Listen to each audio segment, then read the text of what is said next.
നമസ്കാരം. National broadcasting news India sports ഡെസ്കിലേക്ക് സ്വാഗതം. IPL 18ാം സീസണിലെ മത്സരങ്ങളുടെ വിശകലനവുമായി BCCI video analyst mister Rakesh Menon നമ്മോടൊപ്പമുണ്ട്. Welcome mister Rakesh. നമസ്കാരം സാർ. ഇന്നലെ മത്സരമൊക്കെ കണ്ടിരുന്നു, എങ്ങനെ ഉണ്ടായിരുന്നു സാർ? നല്ലൊരു മാച്ചായിരുന്നു. ഇന്നലത്തെ മാച്ചിനെ പറ്റി പറയുകയാണെങ്കിൽ ഒരു വൺ സൈഡ് മാച്ച് ആയിരുന്നു. കൊൽക്കത്തേനെ ബാംഗ്ലൂർ അത്രയും ഡോമിനന്റ് ആയിട്ടാണ് തോൽപ്പിച്ചത്, അതും അവരുടെ ഹോം ഗ്രൗണ്ടിൽ വെച്ചിട്ട്. ബാംഗ്ലൂരിനെ സംബന്ധിച്ചിടത്തോളം ഈ IPL യാത്രയ്ക്ക് അത് ഒരുപാട് കോൺഫിഡൻസും ശക്തിയൊക്കെ നൽകും. മറിച്ച് കൊൽക്കത്തേനെ പറ്റി പറയുകയാണെങ്കിൽ അവരിങ്ങനൊരു തോൽവി അതും സ്വന്തം ഹോം ഗ്രൗണ്ടിൽ ഒരിക്കലും എക്സ്പെക്ട് ചെയ്തിട്ടുണ്ടാവില്ല. പക്ഷെ അടുത്ത മാച്ചുകളിൽ അവർ ഇന്നലത്തെ ചെയ്ത മിസ്റ്റേക്സ് ഒക്കെ റെക്ടിഫൈ ചെയ്ത് ശക്തമായിട്ട് തന്നെ തിരിച്ചു വരും. കൊൽക്കത്തയുടെ ചരിത്രം അങ്ങനെയാണ് പറയുന്നത്. ഏകപക്ഷീയമായിട്ടാണ് തോൽപ്പിച്ചതെന്ന് സാർ പറഞ്ഞു. എവിടെയാണ് കൊൽക്കത്തയ്ക്ക് പിഴച്ചത്? കൊൽക്കത്തയ്ക്ക് പിഴച്ചത് അവരുടെ ബാറ്റിങ്ങിൽ തന്നെയാണ്. ടോസ് ബാംഗ്ലൂരിനായിട്ട് കൂടി അവർ കൊൽക്കത്തയുടെ ബാറ്റിങ്ങിന് അയക്കുകയായിരുന്നു. പൊതുവെ കൊൽക്കത്ത വിക്കറ്റിനോട് സാമ്യമുള്ള വിക്കറ്റ് ആയിരുന്നില്ല ഇന്നലെ. സാധാരണ കൊൽക്കത്തയിലെ പിച്ച് സ്പിന്നേഴ്സിന് കുറച്ച് ഹെൽപ്പുള്ള വിക്കറ്റ് ആയിരുന്നു. പക്ഷെ ഇന്നലെ അവിടെ ഒരു ബാറ്റിംഗ് ഫ്രണ്ട്ലി വിക്കറ്റ് ആയിരുന്നു. കൊൽക്കത്തയെ സംബന്ധിച്ചിടത്തോളം ആദ്യത്തെ 10 ഓവറിൽ തന്നെ അവർ ശക്തമായിട്ടുള്ള ഒരു ബാറ്റിംഗ് ആണ് ഇന്നലെ കാഴ്ചവെച്ചത്. 10 ഓവറിൽ 100 മേലെ റൺസ് സ്കോർ ചെയ്യാൻ പറ്റി. അജിങ്ക്യ രഹാനെയും കിരൺ നല്ല ആദ്യം ഒരു വിക്കറ്റ് നഷ്ടപ്പെട്ടെങ്കിലും നല്ലൊരു പാർട്ണർഷിപ്പ് അവർ ഉണ്ടാക്കിയിരുന്നു. പക്ഷെ അതിനുശേഷമാണ് കൊൽക്കത്തയ്ക്ക് ഒരു ഫെയിലിയർ സംഭവിച്ചത്. നെക്സ്റ്റ് 10 ഓവേഴ്സിൽ അവർ വിചാരിച്ച പോലെ സ്കോർ ചെയ്യാൻ പറ്റിയില്ല. ആ ഒരു സെഷനിൽ ബാംഗ്ലൂർ ബോളേഴ്സ് നല്ല രീതിയിൽ ബോൾ ചെയ്യുകയും അവരുടെ സ്കോർ 200 കടക്കാത്ത രീതിയിൽ റെസ്ട്രിക്ട് ചെയ്യുകയും ചെയ്തു. കൊൽക്കത്തയ്ക്ക് പിഴച്ചതും ആ മിഡിൽ ഓർഡർ ബാറ്റിംഗ് തന്നെയാണ്. അവര് ഏറ്റവും കൂടുതൽ പ്രതീക്ഷ വെച്ച് പുലർത്തിയ 3 ബാറ്റ്സ്മാൻമാർ, വെങ്കടേഷ് അയ്യർ, റസൽ, അതുപോലെ റിങ്കു സിംഗ്, ഇവര് 3 പേരും പരാജയപ്പെട്ടതിലുപരി അവരെ ഔട്ടായ ബോളുകളാണ്, അല്ലെങ്കിൽ അവർ കളിച്ച ഷോട്ടുകളാണ് ഏറ്റവും വിമർശനം ആയിട്ട് വന്നിരിക്കുന്നത്. വളരെ മോശമായ 3 ഷോട്ടുകൾ വെച്ചാണ് 3 പേര് ഔട്ടായിട്ടുള്ളത്. അവിടെ തന്നെയാണ് കൊൽക്കത്തയ്ക്ക് ഇന്നലെ പിഴച്ചത്. ആദ്യം ഇന്നിങ്സ് ബാറ്റ് ചെയ്തപ്പോൾ ഒരു മിനിമം ഒരു 50 റൺസ് അവർക്ക് ഷോട്ടായിരുന്നു. അത് നെക്സ്റ്റ് ബാംഗ്ലൂർ ബാറ്റ് ചെയ്യാൻ വന്നപ്പോൾ അത് വ്യക്തമാവുകയും ചെയ്തു. ഒരു 15 ഓവറിൽ 16 ഓവറിലാണ് ആ സ്കോർ ചേസ് ചെയ്തത്. ഒരു 50 റൺ ഷോട്ടായിരുന്നു. അവിടെ തന്നെയാണ് കൊൽക്കത്തയ്ക്ക് പിഴച്ചത്. മാൻ ഓഫ് ദ മാച്ച് ആയിരുന്നു കൃണാൽ പാണ്ഡ്യയെ കുറിച്ചിട്ട് സാറിന്റെ അഭിപ്രായം? കൃണാൽ പാണ്ഡ്യയെ പറ്റി പറയുകയാണെങ്കിൽ കൃണാൽ പാണ്ഡ്യ മുംബൈക്ക് കളിക്കുമ്പോഴും ലക്നൌവിന് കളിക്കുമ്പോഴൊക്കെ ഒരിക്കലും അയാള് ആ ടീമിന്റെ ഫാൻ ഫേവറേറ്റ് ആയിരുന്നില്ല.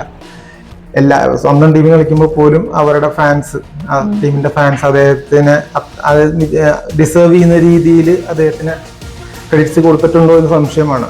RCB ഓപ്ഷനിൽ RCB കൃണാൽ പാണ്ഡ്യ എടുത്തപ്പോൾ പോലും ഒരുപാട് വിമർശനങ്ങൾ വന്നിരുന്നു. ഇങ്ങനെ ഒരു പ്ലെയർ RCBക്ക് എടുത്തത് എന്തിനാണെന്ന് അവരുടെ ഫാൻസ് തന്നെ RCB മാനേജ്മെന്റിനെതിരെ വിമർശനം ഉന്നയിച്ചിരുന്നു. കൃണാൽ പാണ്ഡ്യ ഒരു പ്ലെയർ എടുത്തത് എന്തിനാണെന്നുള്ളത്.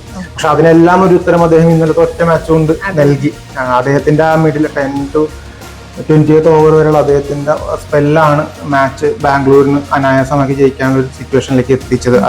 അദ്ദേഹമാണ് ഈ 3 ക്രൂഷ്യൽ വിക്കറ്റ് എടുത്തത്. വെങ്കടേഷ് രഹാനെയുടെയും വെങ്കടേശ്വര അയ്യരുടെയും റിങ്കു സിംഗിന്റെ 3 ക്രൂഷ്യൽ വിക്കറ്റാണ് അയാൾ എടുത്തത്. ആ സ്പെല്ല് തന്നെയാണ് ബാംഗ്ലൂരിന്റെ സൈഡിലേക്ക് ആക്കി കൊടുത്തത്. അപ്പൊ അദ്ദേഹം തന്നെയാണ് മാൻ ഓഫ് ദി മാച്ചും പറഞ്ഞ മാതിരി. ഒരുപാട് ക്രെഡിറ്റ് കൃണാൽ പാണ്ഡ്യ കൊടുത്തേ മതിയാവും. ബാംഗ്ലൂർ ഫാൻസിന്റെ ആ ഒരു അദ്ദേഹത്തിനോടുള്ള ഒരു ഇഷ്ടക്കുറവും ഈ ഒരു മാച്ച് കൂടി മാറിക്കാണും.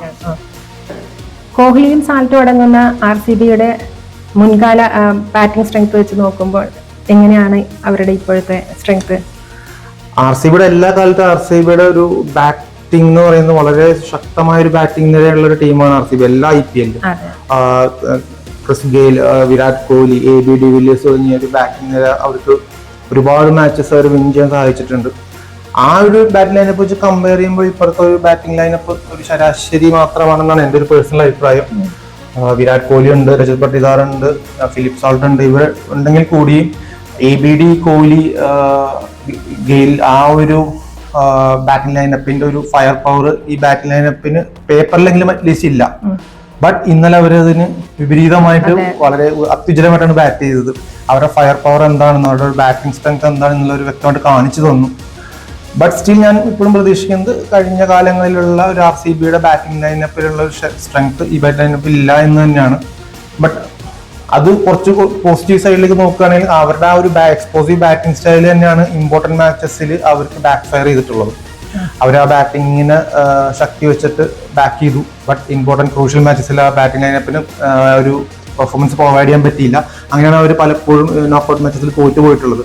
പക്ഷെ ഈ വർഷം അത് ഉണ്ടാവാതിരിക്കട്ടെ, അവർ കുറച്ചും കൂടി കോഷ്യസ് ആയിട്ട് ബാറ്റിംഗ് ലൈനപ്പ് ഉണ്ട്. അവർക്ക് ആ ഒരു അവരുടെ ഒരു ടാലന്റിനനുസരിച്ച് പെർഫോം ചെയ്തു കഴിഞ്ഞാൽ അവർക്ക് ഈ കപ്പ് അടിക്കാൻ പറ്റുമെന്നാണ് ഞാൻ വിശ്വസിക്കുന്നത്. കൊൽക്കത്തയെ സംബന്ധിച്ച് പോസിറ്റീവ്സ് ആൻഡ് ലേണിംഗ്സ് എന്തൊക്കെയാണ് അവരുടെ ഈ ഒരു മത്സരത്തിലെ? ഈ ഇന്നലത്തെ ഒരു മത്സരം വെച്ചിട്ട് അവരെ പൂർണ്ണമായിട്ട് എഴുതി തള്ളാൻ പറ്റില്ല നമുക്ക്. ഇന്നലെ ഒരു ഇനോഗ്രൽ മാച്ചാണ്, അതിൻ്റെ ഒരു പ്രഷർ ഉണ്ട്. ഹോം ഗ്രൗണ്ടിൽ കളിക്കുന്നതിൻ്റെ ഒരു അഡ്വാൻറ്റേജ് ഉണ്ടെങ്കിൽ പോലും ഒരു ടൂർണമെന്റിലെ ഫസ്റ്റ് മാച്ച് ജയിക്കുക എന്നുള്ളത് ഏതൊരു ടീമും ആഗ്രഹിക്കുന്ന ഒരു കാര്യമാണ്, ഒരു ഗുഡ് സ്റ്റാർട്ട് കിട്ടാൻ വേണ്ടിയിട്ട്. പക്ഷെ ഇന്നലെ അവർക്ക് അതിന് കഴിഞ്ഞില്ല. അവരുടെ ഒരു മിഡിൽ ഓർഡർ ബാറ്റിംഗ് ഫെയിലിയർ ആയിപ്പോയി. ബോളിംഗ് സൈഡിന് അവർ വിചാരിച്ച രീതിയിലൊരു സപ്പോർട്ട് കൊടുക്കാനും പറ്റിയില്ല. അതിനൊരു വിക്കറ്റ്, ഇന്നലത്തെ ഒരു പിച്ച് വന്നൊരു കാരണമാണെന്ന് ഞാൻ വിശ്വസിക്കുന്നു. കാരണം കൊൽക്കത്ത ഗ്രൗണ്ട് ചരിത്രം വെച്ച് നോക്കിക്കഴിഞ്ഞാൽ തന്നെ സ്പിന്നേഴ്സിന് കുറച്ച് ഹെൽപ്പ് കിട്ടുന്ന വിക്കറ്റാണ്. പക്ഷെ ഇന്നലെ അവരുടെ സ്പിന്നേഴ്സിന് ഒട്ടും ഹെൽപ്പ് കിട്ടിയില്ല.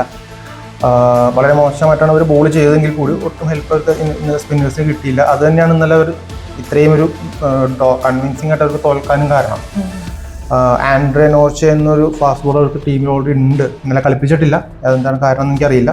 പക്ഷെ അവർക്ക് തിരിച്ചു വരും. അവർ ഇന്നലത്തെ മിസ്റ്റേക്സ് ഒക്കെ റെക്ടിഫൈ ചെയ്ത് തിരിച്ചു വരും. അവർക്കൊരു ബ്രില്യൻ ക്യാപ്റ്റൻ ഉണ്ട്, അജിങ്ക്യ രഹാനെ ഒരു ബ്രില്യൻ ക്യാപ്റ്റനാണ്. അയാൾ തൻ്റെ റിസോഴ്സ് നല്ല ബുദ്ധിപരമായിട്ട് ബ്രില്യൻ്റായിട്ട് യൂസ് ചെയ്യാൻ പറ്റുന്ന ഒരു ക്യാപ്റ്റനാണ്.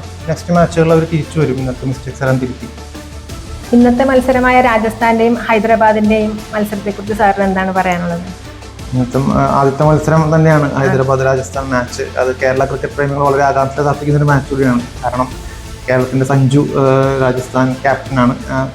അതുപോലെ തന്നെ കേരള ക്യാപ്റ്റനായിട്ടുള്ള സച്ചിൻ ബേബി ഹൈദരാബാദ് നിലയിലുണ്ട്. അദ്ദേഹം കളിക്കുമെന്ന് എനിക്കറിയില്ല. സഞ്ജു ഏതായാലും ആദ്യത്തെ 3 മാച്ച് ലീഡ് ചെയ്യുന്നില്ല, ക്യാപ്റ്റൻ ചെയ്യുന്നില്ല എന്ന് പറഞ്ഞിട്ടുണ്ട്. എന്നിരുന്നാലും അദ്ദേഹം പ്ലേയിങ് ലെവലിൽ ഉണ്ടാകും. അപ്പോൾ അവരുടെ പെർഫോമൻസും കൂടി കേരള ക്രിക്കറ്റ് പ്രേമികൾ ആകാംക്ഷയോടെ നോക്കിയിരിക്കുകയാണ്. അതുപോലെ തന്നെയാണ് ഞാനും. അവരുടെ ഒരു സച്ചിനായാലും സഞ്ജു ആയാലും പെർഫോം ചെയ്ത് കാണാൻ വേണ്ടി ഞാൻ വെയിറ്റ് ചെയ്യണം. അപ്പോൾ എന്തായാലും മത്സരം തുടങ്ങാൻ സമയമായി. നമുക്ക് മത്സരം കണ്ടിട്ട് വീണ്ടും കാണാം. Good bye.